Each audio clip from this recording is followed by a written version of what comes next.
Hey, this is Daniel Mogg, and today I want to talk about my Blackmagic Pocket 4K setup. I want to go through why I went with the Pocket 4K over the Pocket 6K, and then share with you the accessories and links below to everything that I got to really make this camera sing. There's a lot of different videos out there, so hopefully I took some of the best from what I learned and also just from countless hours of research on really optimizing my Blackmagic 4K setup. So to start, Blackmagic 4K over Blackmagic 6K. For me, this made the most absolute sense because I had already owned a Panasonic GH4. And so a lot of the accessories I already had, like this Lumix 12-35 lens. There's also Metabone's speed booster I already spent the money on.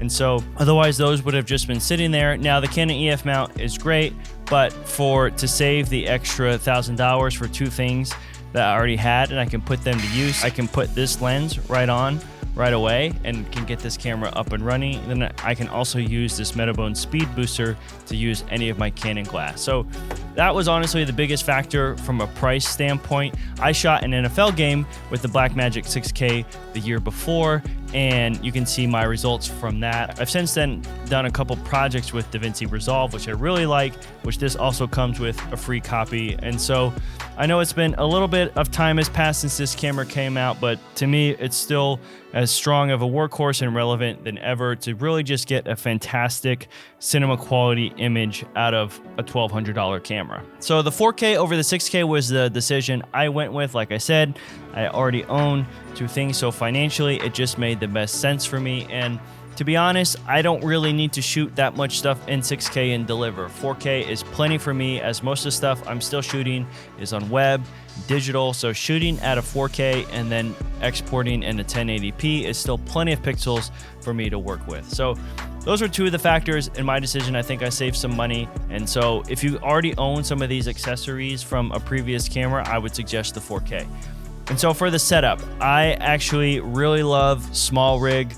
I've used their parts from a host of different things before. I'm sure plenty of you have seen them. The tilde cage was pretty expensive, pretty pricey, and so I ended up going with the SmallRig cage here and also the top handle, which I will link to below. I went back and forth on which cage I wanted to get to. I mean, you can shoot this straight out of the box handheld like this. I probably wouldn't recommend it.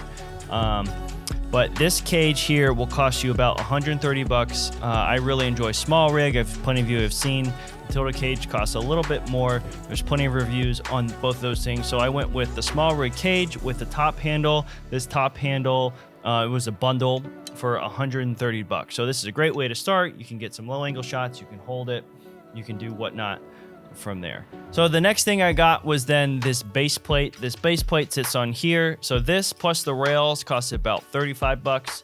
So you put this all together. I also had a follow focus from way back in the day when before none of my DSLRs, my 5D Mark II shot autofocus. So I still had a follow focus. So I can just throw this on there, put a lens gear on here, and bang, I'm ready to go with my focus.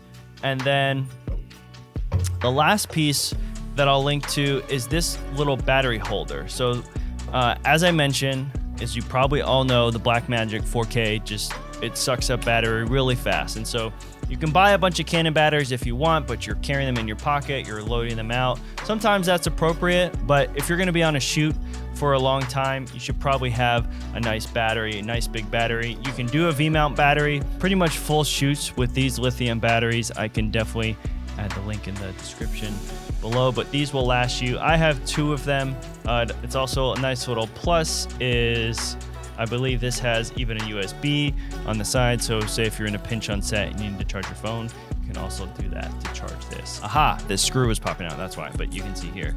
This goes into here, bang, the green light is on.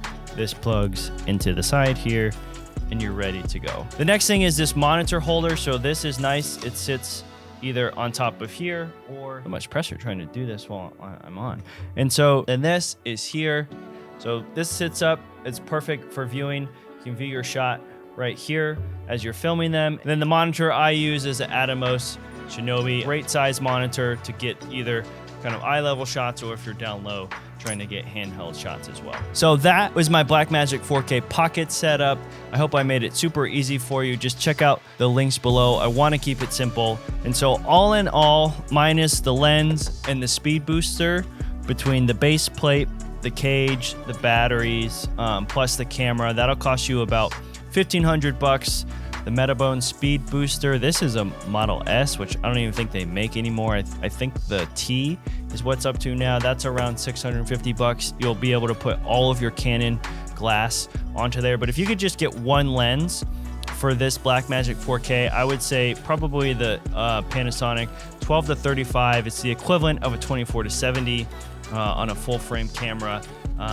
It can really just be a workhorse. It's a 2.8. It's got IS built in, which this camera does not, and so it gives you a little bit of help there. And then it's just really super light. If you want to strip this and put it on a Ronin S or a gimbal, you can do that. So if you're looking to spend between that $1,500, you know, $2,500, $3K range, I couldn't recommend the Blackmagic 4K enough. I can put a link below to just the full kit, make it easy for you. You can order it and get ready to rock and roll, because this camera, for the price point, in my opinion, just the image quality is unmatched. And if you have some other tools in your camera bag that complement the Micro Four Thirds system, you can get this camera up and humming really well. Thank you guys so much for watching. If you have any comments, please hit me below, order it, and really get up and running with your Blackmagic 4K camera.